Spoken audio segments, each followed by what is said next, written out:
Pomfret একটা সামুদ্রিক মাছ। এই মাছটা খুব সুস্বাদু এবং টেস্টি হয়। আমি আজকে আপনাদের দেখাবো পমফ্রেট মাছের তেল ঝাল রেসিপি। প্রথমে একটা বড় সাইজের পমফ্রেট মাছ আমি যে বাজার থেকে এনেছিলাম, প্রায় 350 গ্রাম ওজনের, সেই মাছটাকে আমি ধুয়ে এটাকে কীভাবে ম্যারিনেট করতে হয় সেটা আমি দেখাবো। ম্যারিনেট করে আমি এটা 10 মিনিট রাখবো, যাতে এর মধ্যে লবণ এবং হলুদ আর যে একটু লেবু আমি দেবো, লেবুর রস, যাতে যদি সামুদ্রিক যেহেতু মাছ তার একটা গন্ধ থাকে, সেই গন্ধটাও কেটে যাবে। ম্যারিনেটটা ভালো করে করতে হবে যাতে লবণ এবং হলুদটা মাছটার মধ্যে ভালোভাবে ঢুকে যায়। আর যেহেতু 10 মিনিট আমি রাখবো, আরও ভালোভাবে মাছটা ম্যারিনেট হয়ে যাবে। ম্যারিনেটটা যদি প্রপার হয় তাহলে মাছটার টেস্ট খুব ভালো হবে।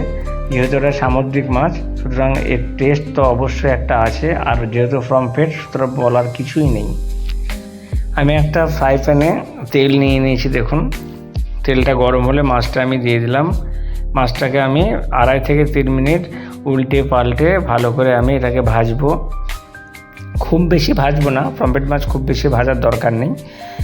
তবুও যে একটু বড় বলে আমি একটু বেশি ভাজবো। প্রায় 2.5 থেকে 3 মিনিট আমি ভেজে নিয়েছি।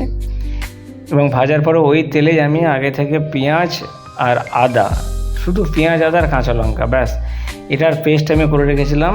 সেই পেস্টটা আমি দিয়ে হলুদ দিয়ে আস্তে আস্তে আমি এটাকে করব। এবার টমেটো পেস্ট করে রেখেছিলাম, এই টমেটোটা দিয়ে দিলাম। দেখুন, আস্তে আস্তে এটাকে আমি কষবো, ঢাকনা দিয়ে দিয়ে কষবো। তারপরে এটা কাজু বাটা আমি রেখেছিলাম, যাতে এর ফ্লেভারটা ভালো হয় এবং টেস্টটা অপূর্ব লাগবে যাতে কাজু বাটা আপনারা দিন।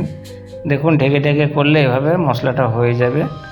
তেলও ছেড়ে দিয়েছে। দেখুন, মশলাটা যত ভালো ফ্রাই হবে তত বেশি টেস্ট হবে, কারণ মশলাটা গন্ধ থাকে, সেই গন্ধটা না হলে, ভালো করে ফ্রাই না করলে সে গন্ধটা থেকেই যাবে। দেখুন, জল দিয়ে আমি এটাকে আস্তে আস্তে আস্তে আস্তে আর একটু কষে নিচ্ছি। একটু বেশি করে জল দিলাম। দেখুন, এবার আমি বড় সাইজের মাছটাকে আমি এতে দিয়ে দিলাম, যাতে অনেকটা টাইম, প্রায় 10 মিনিট এটাকে আমি কুক করব, ঢেকে দিয়ে কুক করব, যাতে এর মধ্যে সমস্ত মশলার ফ্লেভার চলে যায়। দেখুন, হয়ে গেছে, একদম রেডি। দেখুন, তেলটা ছেড়ে দিয়েছে, কালারটা দেখুন কি সুন্দর হয়েছে।